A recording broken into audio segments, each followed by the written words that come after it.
Welcome back to the Rhino Investor Education Series. This week we're talking about retirement planning, so join us. We're glad you're here. This is a three-part series. Today we're talking about how much you need to retire and how to tell if you're financially ready. The second video is about how to combat the number one risk to early retirees, and we'll end with how to change your investments in retirement for better success. There is a magic dollar amount you'll need to retire successfully, but you have to find it because it's unique to you. We all have different sized families, individual obligations, lifestyle desires, debts, assets. So I can't just say, all you need is $1 million and you can retire. Some people don't require near that much, and for some, it wouldn't be anywhere close to enough.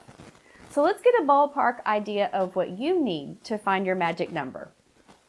First, track down and add up the assets you saved so far outside of your primary home. You may already have a spreadsheet listing all of your accounts, but many of us don't. It's common for people to find assets they haven't thought about in years. Do you have an old 401k at a company you used to work for? Cash at a bank not earning? A portfolio of stocks you haven't looked at in forever? Or even bond certificates in the safe deposit box?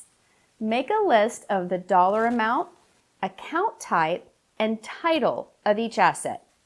For example, Mary has $50,000 in a 401k. Bob has a CD at the bank in just his name worth $100,000. Bob and Mary have a joint brokerage account online at XYZ company worth $250,000. It's also a good idea while you're at this task to check what beneficiaries you have listed for each account, if any. Next, find out if you qualify for Social Security by logging into ssa.gov/myaccount. If you've worked for at least 10 years at a job that has paid into Social Security, you should find your estimate or your benefit statement online.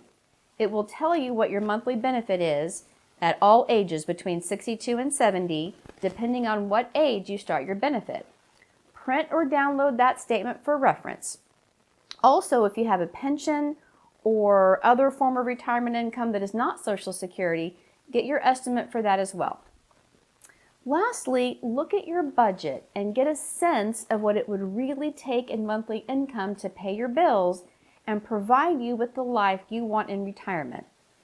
I like to put budgets into 3 columns: needs, wants, and wishes. Using these 3 columns is helpful because as you get closer to retirement, unexpected events can occur. Your health could force an early retirement, you could get laid off, you could need to help a family member, anything. So it's nice to have in the plan what it takes to, 1, keep the lights on, food on the table, roof over your head, needs. 2, what it would take for a truly enjoyable retirement, like maybe travel or eating out more, wants. And 3, if your greatest dreams were to come true and you could afford the big family cruise, that fancy classic car, the beach house, whatever that looks like, it's in the wishes column.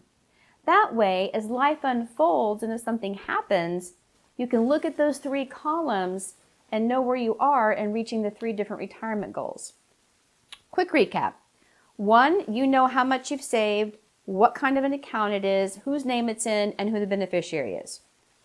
2, you found your Social Security or other retirement income estimate. And 3, you have a rough idea of your needs, wants, and wishes for a budget in retirement. This is usually the point at which you give all that information to a certified retirement planner such as myself to establish a plan for you. But if you'd like to get a close calculation for yourself to see if you're in the ballpark, do this. Add your Social Security monthly estimate and or other retirement income you know you'll be getting with 4% of your saved assets divided by 12 and see how close that comes to your monthly budget. Here's an example. Say your Social Security estimate is $2,500 a month. You have $1 million saved for retirement, times 4% is $40,000, divided by 12 is $3,333 a month. Those 2 numbers put together is $5,833 a month. If your needs budget is $4,000 a month, you might be able to retire comfortably and meet some of your wants and wishes too. If your needs budget is $10,000 a month, then you know you've got a ways to go. In fact, in that scenario, you'd need over $2 million to retire or find a way to reduce your needs budget.